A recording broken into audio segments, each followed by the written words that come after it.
پاکستان میں جب بھی حالات قابو سے باہر ہونے لگتے ہیں تو ایک بار پھر پرانا نسخہ فوراً یاد آ جاتا ہے۔ نئے صوبے بنا دیے جائیں، اختیارات نچلی سطح پر منتقل کر دیے جائیں اور مقامی حکومتوں کو مضبوط بنایا جائے۔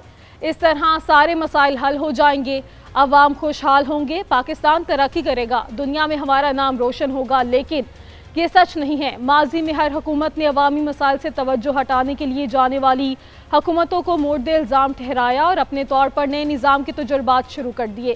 کبھی صدارتی نظام کی باتیں، کبھی پارلیمانی نظام کو مضبوط کرنے کی کوششیں۔ کسی نے تمام اختیارات صدر کو سونپ دیے تو کسی نے وزیراعظم کو اتنے اختیارات دے دیے کہ صدر مملکت محض ایک آئینی عہدہ رہ گیا۔ صدر کو ہر کام وزیراعظم کی ہدایت کے مطابق کرنا پڑتا ہے۔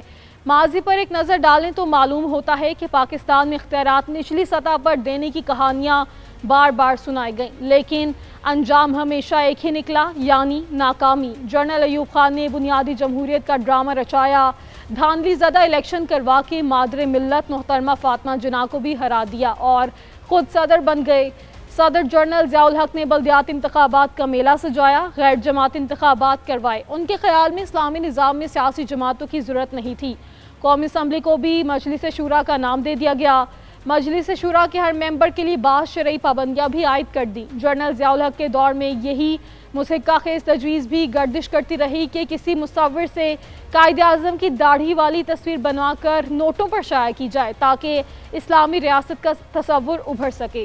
جنرل ضیاء الحق گئے تو ان کے ساتھ ان کا بنایا ہوا نظام بھی چلا گیا، اور پھر جب جنرل پرویز مشرف آئے، پہلے تو انہوں نے پاکستان کو ترکیہ کی طرح ایک سیکولر ریاست بنانے کی کوشش کی اور فوج کے سیاسی کردار کو آئینی تحفظ دینے کی باتیں بھی ہوئیں۔ شدید مخالفت کے باعث صدر جنرل پرویز مشرف ترکیہ ماڈل سے پیچھے ہٹ گئے، تاہم اختیارات نچلی سطح پر منتقل کرنے اور مقامی حکومتوں کا ایک نیا نظام ملک میں رائج کر دیا گیا۔ ضلع ناظم اور ہر علاقے کے اپنے اپنے ناظم منتخب ہوئے، بلدیاتی اداروں کی طرز پر ایک مکمل سسٹم بنایا گیا۔ کچھ لوگوں نے اس کی تعریف کی اور کچھ نے مخالفت۔ ابتدا میں لگا کہ واقعی انقلاب آ گیا ہے، پولیس، تعلیم، صحت، ترقیاتی منصوبے سب ناظم کے پاس آ گئے۔ بیوروکریسی کو لگا کہ جیسے ان کے پر کاٹ دیے گئے ہوں، وزرائے اعلیٰ کو لگا کہ انہیں بے اختیار کر دیا ہے اور وہ کچھ نہیں کر سکتے۔ نتیجہ کیا نکلا؟ جیسے ہی صدر جنرل پرویز مشرف کا اقتدار ختم ہوا، یہ پورا نظام فائلوں میں بند کر کے دفن کر دیا گیا۔ سوال یہ ہے کہ مشرف کا نظام کیوں ناکام ہوا؟ وجہ بڑی سادہ تھی، اس نظام کو سیاسی پشت پناہی نہ ملی۔ صوبائی حکومتوں نے اسے اپنے اختیارات پر ڈاکہ سمجھا، بیوروکریسی نے روڑے اٹکائے، اور سب سے بڑھ کے یہ کہ مقامی حکومتوں کے پاس پیسہ ہی نہ تھا۔ فنڈز کے بغیر اختیارات ریت کی ڈھیر کی طرح ہیں۔ اب صورتحال یہ ہے کہ صوبائی حکومتیں بلدیاتی انتخابات کروانے کو تیار نہیں، کہیں بلدیاتی نمائندوں کے اختیارات اور فنڈز نہ دینے پڑ جائیں۔ مقامی حکومتوں کی طرز پر دنیا میں کئی کامیاب ماڈلز ہیں، ہر ملک کی اپنی ضرورت ہے۔ ترکیہ میں میونسپل ادارے اپنے ٹیکس جمع کرتے ہیں، اپنے بجٹ بناتے ہیں۔ امریکہ میں تو کاؤنٹی کی پولیس سے لے کر اسکول تک سب مقامی سطح پر چلتے ہیں۔ یہی وجہ ہے کہ وہاں کے لوگ حکومت کو اپنے دروازے کے قریب پاتے ہیں۔ برطانیہ اور یورپ کے بہت سے ممالک میں با اختیار مقامی حکومتیں کامیابی سے چل رہی ہیں۔ لوگوں کو بھی احساس ہوتا ہے کہ ان کی اپنی حکومت ہے جو ہر وقت ان کے مسائل حل کرنے کے لیے کوشاں رہتی ہے۔ پاکستان میں معاملہ اس کے بالکل الٹ ہے۔ منتخب صوبائی حکومتیں تمام معاملات اپنے کنٹرول میں رکھنا چاہتی ہیں۔ ترقیاتی کام اور مختلف علاقوں میں فنڈز کا اجراء اور منصوبے سیاسی بنیادوں پر بنائے جاتے ہیں۔ ہمارے یہاں مقامی حکومتیں ایسے ہیں جیسے عارضی دکانیں، کبھی لگتی ہیں کبھی اکھاڑ دی جاتی ہیں۔ ہر نئی حکومت آتی ہے تو اپنی مرضی کا ڈھانچہ لاتی ہے۔ عوام بیچارے ہر بار نیا تجربہ سہتے ہیں اور نتیجہ وہی ڈھاک کے 3 پار۔ ایک بار پھر عوام کے مسائل حل کرنے کے لیے ملک میں 30 سے 35 نئے انتظامی صوبے بنانے کی باتیں اور مطالبے ہو رہے ہیں۔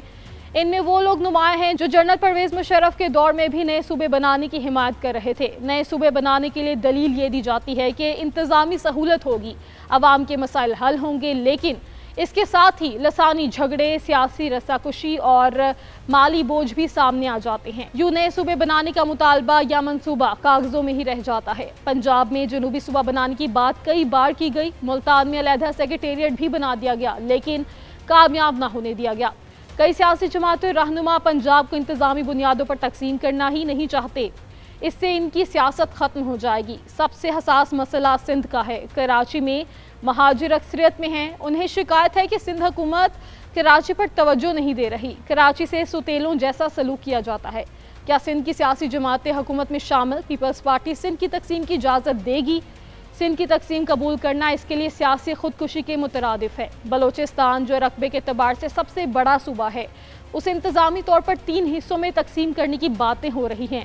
کچھ لوگوں کا خیال ہے کہ مسائل کا حل نئے صوبے میں نہیں بلکہ مضبوط، بااختیار اور مستقل مقامی حکومتوں میں ہے۔ ایسا نظام جو آئینی تحفظ کے ساتھ ہو، جسے کوئی بھی حکومت اپنی مرضی سے ختم نہ کر سکے۔ ایسا نظام جس میں فنڈز یا ٹیکس بھی مقامی ادارے خود جمع کریں اور خرچ بھی خود کریں۔ تب جا کر عام آدمی کو لگے گا کہ حکومت اس کے قریب ہے، ورنہ اسلام آباد میں کیے جانے والے فیصلوں کے اثرات جب تک پنجاب، سندھ اور بلوچستان کے دور دراز دیہاتوں میں پہنچتے ہیں، بہت کچھ تبدیل ہو چکا ہوتا ہے۔